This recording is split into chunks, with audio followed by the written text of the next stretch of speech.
আসসালামু আলাইকুম। আজকের বাংলা সংবাদে আপনাকে স্বাগতম। জানিয়ে দিব এইমাত্র পাওয়া আপডেট সংবাদ। শুরুতেই সংবাদ শিরোনাম, এরপর বিস্তারিত।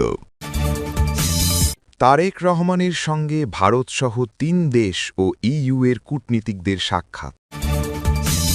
চাঁদাবাজ ও দখলদারদের হাতে আর ক্ষমতা দেওয়া যাবে না, মিয়া গোলাম পরওয়ার। ইসলামী আন্দোলন ৪০, এনসিপি ৩০, জামায়াতের জোটে আসন সমঝোতা যা দাঁড়াচ্ছে। এতক্ষণ শুনছিলেন সংবাদ শিরোনাম, এখন শুনবেন বিস্তারিত। নিয়মিত বাংলাদেশের সকল আপডেট সংবাদগুলো সবার আগে পেতে চ্যানেলটি সাবস্ক্রাইব করে সাথেই থাকুন। তারেক রহমানের সঙ্গে ভারতসহ ৩ দেশ ও ইইউ-এর কূটনীতিকদের সাক্ষাৎ।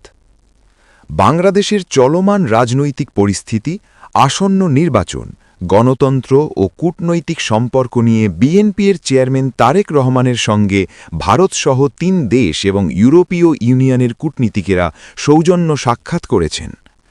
আজ শনিবার বিকেল থেকে সন্ধ্যা পর্যন্ত রাজধানীর গুলশানে বিএনপির চেয়ারপারসনের রাজনৈতিক কার্যালয়ে পর্যায়ক্রমে পৃথক এসব সাক্ষাৎ অনুষ্ঠিত হয়।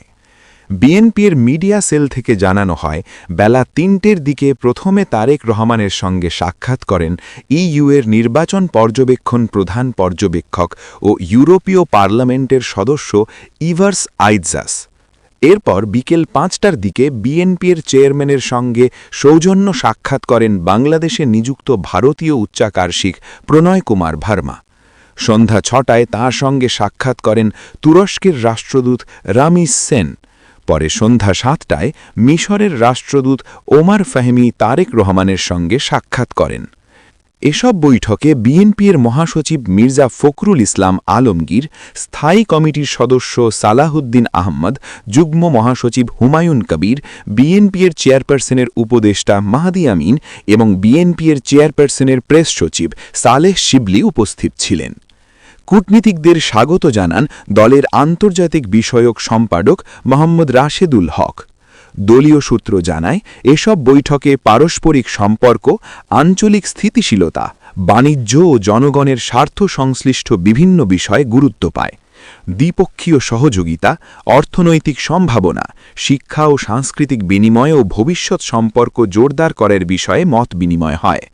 বৈঠক শেষে বিএনপির যুগ্ম মহাসচিব হুমায়ুন কবির গুলশান কার্যালয়ের অপেক্ষমান সাংবাদিকদের বলেন, আগামী দিনে বিএনপি সরকার গঠন করলে কী ধরনের উন্নয়ন পরিকল্পনা নিয়ে এগিয়ে যাবে, দেশের মানুষকে নিয়ে কিভাবে কাজ করবে এবং আন্তর্জাতিক নীতি কী ধরনের হবে সেসব বিষয় নিয়ে আলাপ আলোচনা হয়েছে। হুমায়ুন কবির আরও জানান, প্রণয় ভার্মা দায়িত্ব নেওয়ার পর গুলশানে বিএনপির কার্যালয়ে এটিই তার প্রথম আসা। এ সময় কূটনীতিকেরা বিএনপির চেয়ারপারসন খালেদা জিয়ার মৃত্যুতে শোক জানিয়ে পৃথক শোকবার্তা দিয়েছেন বলেও জানান তিনি।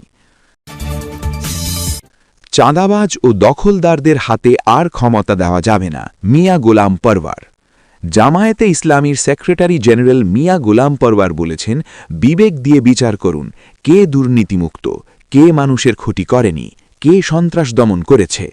চাঁদাবাজ ও দখলদারদের হাতে আর ক্ষমতা দেওয়া যাবে না, ভোটের আমানত সৎ মানুষের হাতেই তুলে দিন। আজ শনিবার সকালে খুলনা ৫ ডুমুরিয়া ফুলতলা আসনের ডুমুরিয়া উপজেলার আটলিয়া ইউনিয়নে জামায়াত আয়োজিত এক উঠান বৈঠকে প্রধান অতিথির বক্তব্যে তিনি কথা বলেন। মিয়া গোলাম পরওয়ার বলেন, ২৪-এর রাজনৈতিক পট পরিবর্তনের পর ফ্যাসিস্টার ক্ষমতায় ছিল না, তাহলে এরপর যারা চাঁদাবাজি করল, ঘের দখল করল, বাজারে বাদাম বিক্রেতার কাছ থেকেও চাঁদা তুলল, তারা কোন দলের লোক? চাঁদা না দেওয়ার কারণে মানুষকে পাথর মেরে হত্যার ঘটনা তুলে ধরে তিনি প্রশ্ন করেন, এ ধরনের শক্তির হাতে ক্ষমতা গেলে কি কোনো মানুষের শান্তি নিশ্চিত হতে পারে? স্বাধীনতার ৫৫ বছরের রাজনৈতিক ইতিহাসের প্রসঙ্গ টেনে জামায়াতের সেক্রেটারি জেনারেল মিয়া গোলাম পরওয়ার বলেন, লাঙল, নৌকা, ধানের শীষ সব প্রতীকের দলে রাষ্ট্র পরিচালনা করেছে, এমনকি সামরিক শাসনও এসেছে, কিন্তু কোনো দলের কোনো নেতা বা সরকার প্রধান বুক চিতিয়ে বলতে পারেননি যে তারা দুর্নীতি, চাঁদাবাজি ও জুলুম মুক্ত শাসন দিয়েছেন। সংসদ সদস্য থাকার সময়ের অভিজ্ঞতা তুলে ধরে জামায়াতের সেক্রেটারি জেনারেল বলেন, আমি ২০০১ সাল থেকে এখানে ৫ বছর এমপি ছিলাম। তখন ডুমুরিয়া ছিল ভয়াবহ সন্ত্রাস কবলিত। সন্ধ্যার আগে মানুষ ঘরে ঢুকে পড়ত। প্রতিদিন লাশ, গুম, হাত পা কাটা, এই আতঙ্কে মানুষ রাত কাটাত। নির্বাচনের আগে দেওয়া আমার দুটি অঙ্গীকারের একটি ছিল সন্ত্রাস দমন, অন্যটি ছিল শতভাগ স্বচ্ছ উন্নয়ন। তিনি দাবি করেন, সংসদ সদস্য থাকাকালীন প্রায় ৩৫০ কোটি টাকার উন্নয়ন কাজ বাস্তবায়ন করেছেন এবং কোনো কাজের বিনিময়ে কারোর কাছ থেকে ১ টাকাও নেননি। বর্তমান নির্বাচন প্রেক্ষাপট নিয়ে জামায়াতের এই নেতা বলেন, আবারও দুর্নীতিবাজদের ক্ষমতায় ফেরানোর ষড়যন্ত্র চলছে। এমপি বানাবে একজনকে, তিনি থাকবেন ঢাকায় বা লন্ডনে, আর এলাকায় তাঁর সাগরেরা চাঁদাবাজি, মাস্তানি, ঘের দখল চালাবে। উঠান বৈঠকে আরও উপস্থিত ছিলেন খুলনা জেলা জামায়াতের সেক্রেটারি মুন্সি মিজানুর রহমান, জেলা সহকারী সেক্রেটারি মিয়া গোলাম কুদ্দুস, জেলা কর্মপরিষদ সদস্য আবু ইউসুফ মোল্লা, ডুমুরিয়া উপজেলা আমির মুক্তার হোসেন, নায়েবে আমির গাজী সাইফুল্লাহ ও মাওলানা হাবিবুর রহমান, ডুমুরিয়া উপজেলা হিন্দু কমিটির সেক্রেটারি দেবপ্রসাদ মণ্ডল, আটলিয়া ইউনিয়ন প্রতিপতি মটিয়ার রহমান, সেক্রেটারি হাফিজ মঈনুদ্দিন, ছাত্র শিবির কেন্দ্রীয় সহকারী গবেষণা সম্পাদক ওবায়দুর রহমান, ডুমুরিয়া পশ্চিম ছাত্র শিবির প্রসাধক হামিদুল হোসেন প্রমুখ। ইসলামী আন্দোলন ৪০, এনসিপি ৩০, জামায়াতের জোটে আসন সমঝোতা যা দাঁড়াচ্ছে। জামায়াত ইসলামীর সঙ্গে জোটভুক্ত দলগুলোর নির্বাচন আসন সমঝোতা চূড়ান্ত পর্যায়ের কাছাকাছি পৌঁছে গেছে। এখন আলাদা করে দলগুলোর সঙ্গে জামায়াতের বৈঠক হচ্ছে। মনোনয়নপত্র প্রত্যাহারের সময়সীমা শেষ হবার আগেই আসন সমঝোতার বিষয়টি চূড়ান্ত রূপ লাভ করবে বলে সংশ্লিষ্ট সূত্রগুলো জানাচ্ছে। ১৩তম সংসদ নির্বাচনে অংশ নিতে আসন সমঝোতা চূড়ান্ত করতে গত কয়েক মাসে দফায় দফায় আনুষ্ঠানিক এবং অনানুষ্ঠানিক বৈঠক করে ৮টি দল। দলগুলো হল বাংলাদেশ জামায়াত ইসলামী, ইসলামী আন্দোলন, বাংলাদেশ খিলাফত মজলিস, বাংলাদেশ খিলাফত আন্দোলন, বাংলাদেশ নিজাম ইসলাম, জাতীয় গণতান্ত্রিক পার্টি বা জাগপা এবং বাংলাদেশ ডেভেলপমেন্ট পার্টি বা বিডিপি। এরপর সেই সমঝোতায় যুক্ত হয় জাতীয় নাগরিক পার্টি বা এনসিপি, লিবারেল ডেমোক্রেটিক পার্টি এবং আমার বাংলাদেশ পার্টি। সব মিলিয়ে দলের সংখ্যা দাঁড়ায় ১১।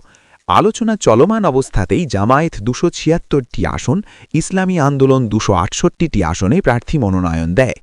এর পাশাপাশি এনসিপি ৪৭টি, এবি পার্টি ৫৩টি, বাংলাদেশ খিলাফত মজলিস ৯৪টি, খিলাফত মজলিস ৬৮টি, এলডিপি ২৪টি, খিলাফত আন্দোলন ১১টি, নিজাম ইসলাম ৬টি, জাগপা ৩টি এবং বিডিপি ২টি আসনে মনোনয়নপত্র জমা দেয়। সমঝোতা হলে একটি আসনে জোটের একজন প্রার্থী রেখে বাকিদের মনোনয়নপত্র প্রত্যাহার করা হতে পারে। ১২ ফেব্রুয়ারি ভোটের আগে মনোনয়নপত্র প্রত্যাহারের শেষ সময় ২০ জানুয়ারি। সংশ্লিষ্ট সূত্রগুলো বলছে, জামায়াত ১৯০টি আসন নিজেদের জন্য রেখে বাকি আসনগুলো অন্যান্য দলগুলোকে ছেড়ে দিতে চায়। ইসলামী আন্দোলনকে ৪০টি, এনসিপিকে ৩০টি, বাংলাদেশ খিলাফত মজলিসকে ১৫টি, খিলাফত মজলিসকে ৭টি, এলডিপিকে ৭টি, এবি পার্টিকে ৩টি এবং বিডিপিকে ২টি আসন ছাড় দেওয়া হতে পারে। তবে অন্য একটি সূত্র জানাচ্ছে, এলডিপিকে ৪টি নাকি ৭টি আসন দেওয়া হবে তা নিয়ে এখনও আলোচনা চলছে।